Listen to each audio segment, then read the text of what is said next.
Un old-timer, c'est un véhicule qui a au moins 30 ans d'âge. Et ici, il n'y a que ça. Des voitures anciennes, bichonnées, alignées avec soin dans le hall des foires de Libramont. Comme cette Méhari rare en version 4x4. Certains modèles étonnent, comme cet avion particulier. D'autres replongent les visiteurs dans leur plus tendre enfance. Tout le système fonctionne. À l'image de cette célèbre voiture noire, tout droit sortie d'une série américaine des années 80 qui ne passe pas inaperçue. Un sacré retour en enfance, à l'adolescence, des souvenirs de gamin devant la télévision. C'est un ancien gendarme MP qui l'a mis en vente et je lui ai simplement racheté. Je ne savais pas au début que c'était pour faire une réplique et puis avec le temps, j'ai eu l'idée, voilà, puisque je suis fan.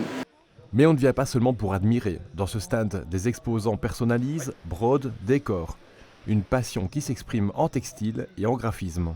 Les gens aiment bien de pouvoir choisir surtout des vestes et alors on va pouvoir choisir dans le catalogue différents visuels qu'on va agencer de façon différente. On va pouvoir changer les couleurs et rajouter un petit écusson en plus qui donne un peu de volume. Un autre exposant, lui, s'est spécialisé dans les marques asiatiques. Pare-chocs, phares, éléments de carrosserie. Ici, tout est dédié aux véhicules japonais ou coréens. C'est ma passion et en plus c'est mon entreprise puisque Oldtimer et Vintage Racer Garage. Donc on fait tout ce qui est réparation, entretien, vente de pièces détachées, neuves ou d'occasion.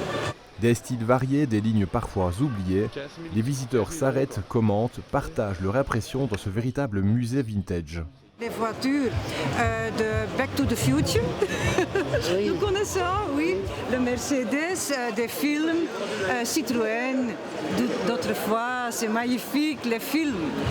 En fait, j'ai réappris qu'il y avait une nouveauté, la première édition, qui avait déjà été ouverte en 2019 et qui revenait à la charge. Donc c'est cela qui m'a plu pour venir un peu voir l'organisation, le staff et tous les produits, les belles carrosseries qui étaient représentées.